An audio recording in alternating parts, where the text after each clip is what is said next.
আসসালামু আলাইকুম। ভালো আছেন দর্শক? আপনারা আশা করি সবাই ভালো আছেন।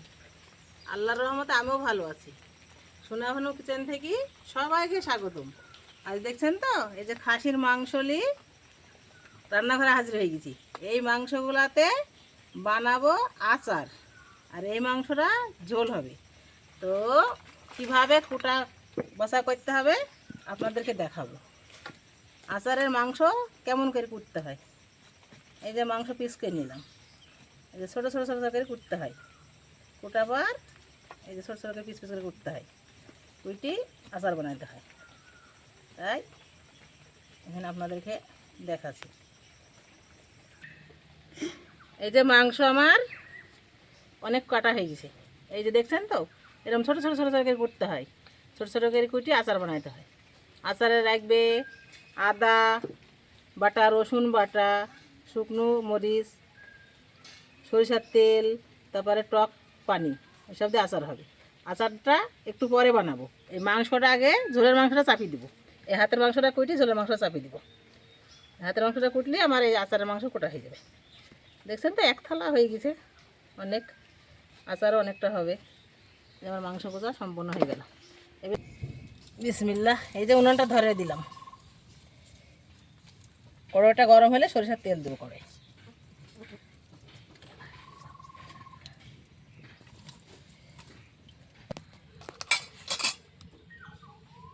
মাংসটা সুন্দর করে ধুইলে আসলাম, ধোয়া হয়ে গেছে। এবার কড়াইয়ে সরিষার তেল দিছি, তারপরে এই যে পেঁয়াজ দিছি,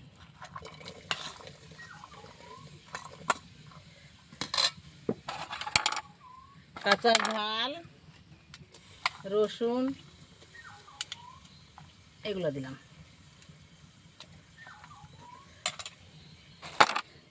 একটু নাড়াচাড়া করবো, নাড়াচাড়া করি মাংসটা দিব। তেলের পরে রসুন পেঁয়াজ দিলে একটু টেস্টি ভালো হয়, তাই তেলের উপর দিলাম। মাংসগুলা তুলে দিলাম। মাংসগুলা চিপে চিপে পানিটা বের করে দিলাম, নাহলে এসটি পানি গ্যাস করবে।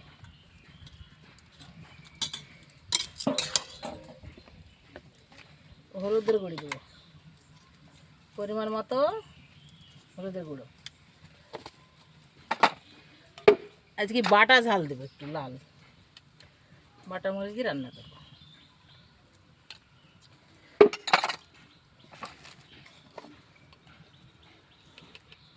জিরির গুঁড়ো,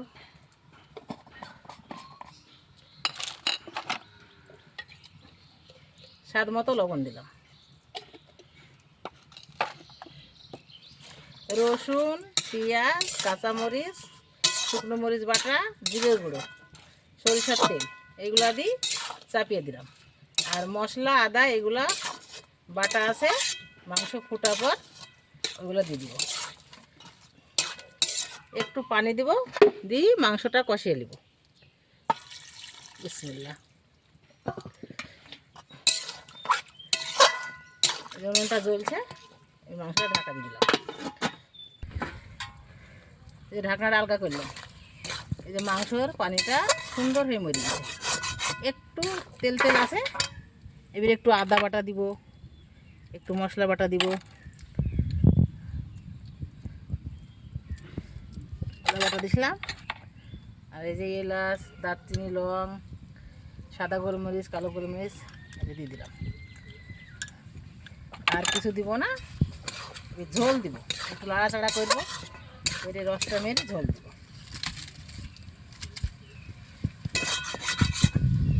সুন্দরভাবে কষে এসছে, আর একটু করলি ঝোল হয়ে যাবে। যে লেগে লেগে যাচ্ছে, কষা হয়ে গেছে তো, সুন্দরভাবে কষানো হয়ে গেছে, সেই জন্য ঝোল দিতে হবে। একটু নাড়াচাড়া করি, আদা মশলাটা পাইল হোক, পাইল না হলে আবার গ্যাস করবে। দেখছেন তো কত সুন্দর হয়ে শুকনো শুকনো হয়ে গেছে, সুন্দরভাবে কষানো হয়ে গেছে, শুকনো শুকনো হয়ে গেছে। এখনই সেন্ট বেড়াচ্ছে, সুন্দর সেন্ট বেড়াচ্ছে, খুশবু বেড়াচ্ছে। এবার একটু ঝোল দিব, হাফ সিদ্ধ হয়ে গেছে, ঝোলটা দিলে সিদ্ধ হয়ে যাবে। এই দেখুন কত সুন্দর লাগছে, সুন্দর কালার হয়েছে। একটু ঢাকা দিয়ে দিলাম, মাংসটা ফুটুক। দেখছেন তো কত সুন্দর ফুটছে, মাংস সিদ্ধ হয়ে গেছে, কত সুন্দর সিদ্ধ হয়ে গেছে। আর একটু জল দিয়ে ঢেলে ফেলবো, সুন্দরভাবে গলে গেছে। এক্ষুনি ঢেলে দিব। ধোয়া আবার রয়েছে কত সুন্দর। আর এই যে চাপলে কত সুন্দর গলে গেছে, দেখছেন তো শেষ করে চাপলেই গলে গেছে। একটু ঝোল রাখবো বলেছিলাম না, এদিন ঝোল ঝোল আছে।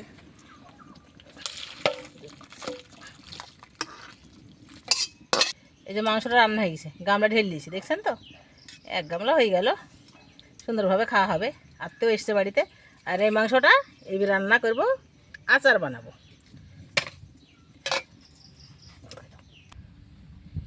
আপনাদের বলেছিলাম না মাংস আচার বানাবো, ছোটো ছোটো করে পিস করেছি। দেখছেন তো এই কত টুকু পিস। মাংসটা কড়াই ঢেলে দিলাম, মাংসটা ধুই পানি ঝরতে দিয়েছিলাম, পানিটা ঝরে গেল। এবার ধরেন সব কিছু দিয়ে দেব। এগুলা রসুন বাটা, বাটা রসুন, এগুলা আদা বাটা, এগুলা শুকনো মরিচ বাটা,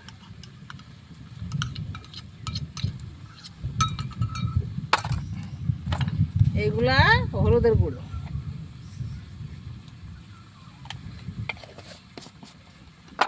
এগুলা ধনের গুঁড়ো,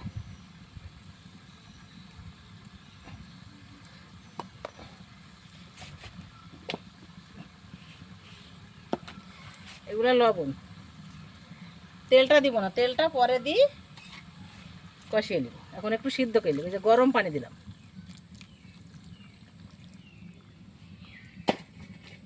সল্লি দিয়ে লেড়ে দিব, সুন্দর করে লেড়ে দিব।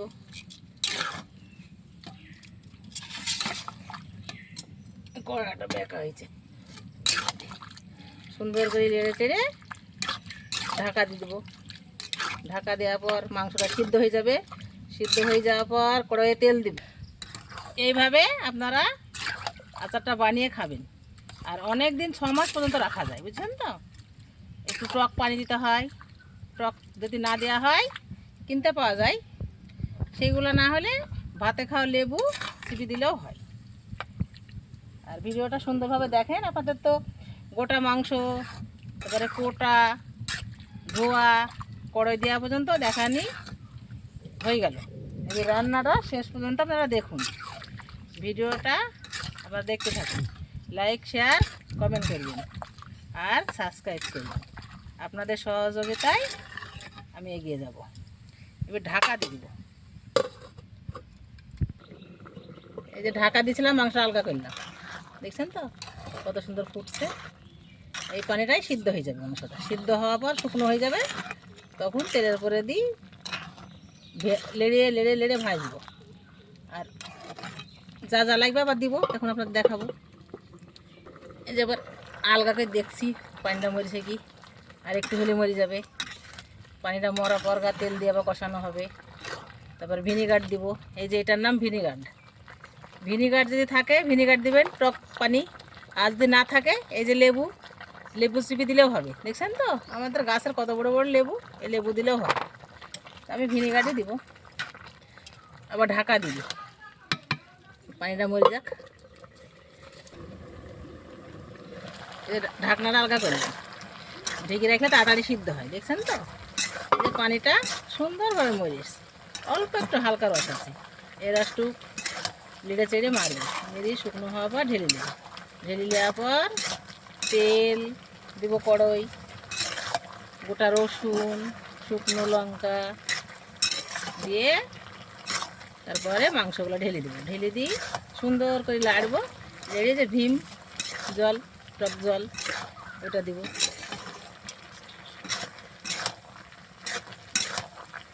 সুন্দরভাবে রসটা নিয়ে এসছে, আর একটু হলেই নামিয়ে ফেলব। মাংসর ঝোলটা তো হয়ে গেছে, এটা হয়ে গেলেই বাস সোনাবানু রান্নাঘরে রান্না হয়ে যাবে।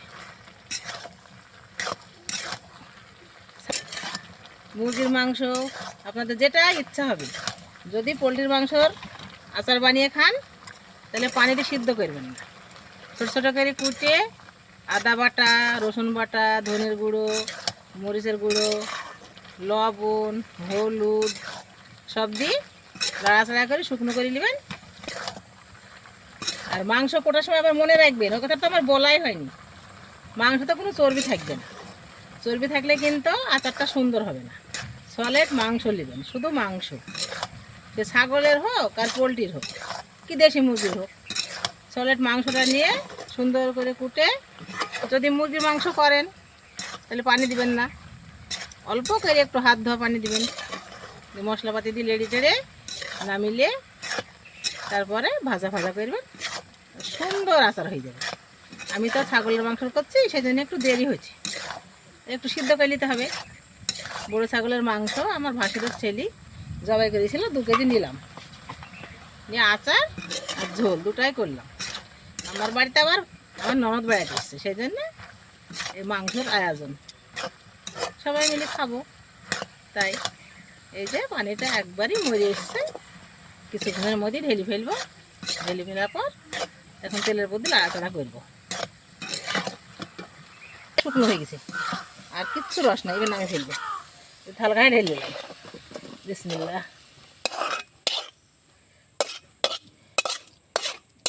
ডালা হয়ে গেছে, দাঁড়াও এটা দিই। সরিষার তেল দিছি, তেল কিন্তু অনেকটা লাগবে,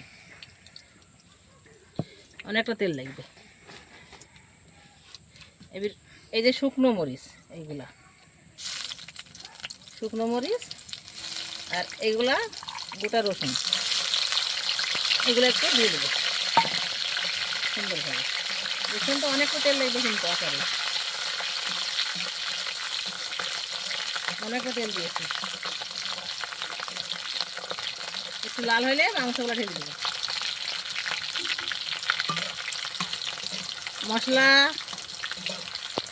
জিরে ধনের গুঁড়ো, মরিচের গুঁড়ো, হলুদের গুঁড়ো, লবণ সব কিছু দিয়ে সিদ্ধ করে নিলাম।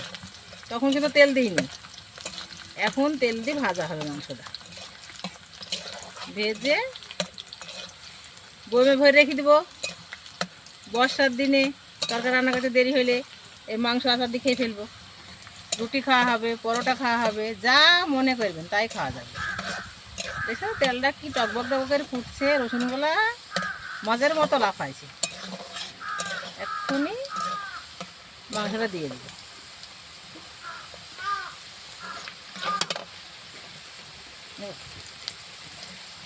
মাংসটা ঢেলে দিলাম। বিসমিল্লাহ। তেলের মধ্যে ছেড়ে দিলাম মাংস, নাড়াচাড়া করি, কালো করি ভেজে দিলাম। এখন ভাজতে হবে, মাংসটা সুন্দর করে ভাজতে হবে। মাংসটা সুন্দর করে ভেজে ঠান্ডা করি বয়মে রেখে দেবো। কিছু খাবো আর কিছু বয়মে রাখবো, একদিনে তো খাওয়া যাবে না। অনেকটা মাংস, আচারটা দিনের দিন খাওয়া যাবে, মনে যদি করা যায় 6 মাসও রাখা যাবে। সুন্দর করে কিন্তু পানিটা মারতে হবে, শুকনো শুকনো করে ভাজতে হবে। আর তারপরে এই যে ডিম জল দিয়ে আমি ফেলবো, দেখছেন তো, এই যে বোতলে এটা দিব। আর যদি আপনাদের যদি না আনা হয়, এই ভাতে খাওয়া লেবু দিলেও হবে, কিন্তু আমাদের লেবু সাইজটা বড়ো, ছোটো ছোটো পাওয়া যায়।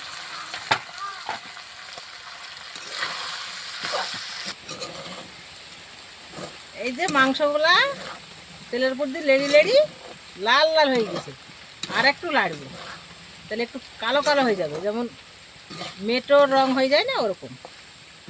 তারপরে এই টক পানিটা দিয়ে নামিয়ে ফেলবো। দেখছেন কত সুন্দর লাগছে, মনে হয়েছে এটা মাংস, এটা মাংস মনে হয়েছে না, সুন্দরভাবে শুকনো হয়ে গেছে। তেল লাগে কিন্তু অনেক, তেল না হলে কিন্তু ভাজা হবে না। তেল দিতে আপনারা ভুল করবেন না। ভিডিওটা দেখি আপনারা আচার বানিয়ে খেয়েন বাড়িতে। কার ইচ্ছা হয়েছে আমি তো জানি না, বাড়ির কাছে হলে নাই ডেকে খাইতে দেওয়া হয়। তৈরিটা এখন করছি, পরে তো মোবাইলে দেখবেন, তাহলে তো আমার বাড়ি খাওয়া হলো না। সেজন্যে সহজ পদ্ধতিতে আচারটা বানিয়ে আপনারা খেতে পারেন। রান্নার মাংস নেবেন, কিন্তু চর্বি থাকে না জানি, চর্বি থাকলে হবে না, খালি রান্নার মাংস। দেখছেন তো 2 কেজি মাংস ভেজি কতটুকু হইলো, এই মাংসগুলো 2 কেজি।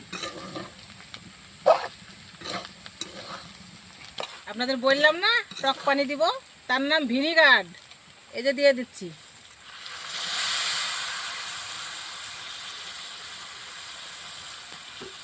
এবার আবার একটু লেবু শুকনো করতে হবে, ভিনিগারটাতে মিশে। এই টক পানি, লেবু চিপি দিলেও হয়। লাড়াচাড়া করে আবার কালো করে ভেজে দিই।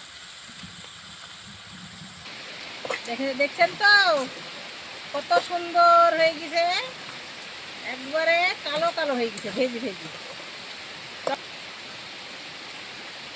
এটা কি বলিস আপনাদের মনে আছে তো? এটা মাংসের আচার, এটা মাংসের আচার।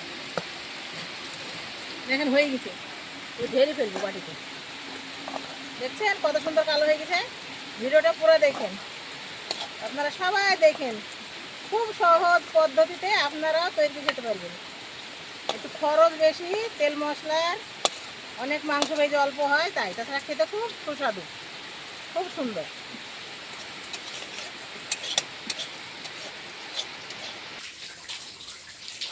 দেখছেন তো দর্শক, 2 বাটিতে 2 বাটি মাংস, এই ডানটির বাটটায় ঝোলের মাংস, আর এটা মাংসর আচার, সম্পূর্ণ রান্না বান্না রেডি। এখন খাওয়া দাওয়া শুরু। এখন তো খাওয়ার কেউ নাই, আপনারা খাওয়াটা দেখতে পেলেন না, পরে আমরা খেয়ে নিব। লাইক শেয়ার কমেন্ট করবেন, সাবস্ক্রাইব করবেন। আপনারা সবাই ভালো থাকবেন, সুস্থ থাকবেন। আপনাদের ভালো থাকাই আমার ভালো। আল্লাহ হাফেজ।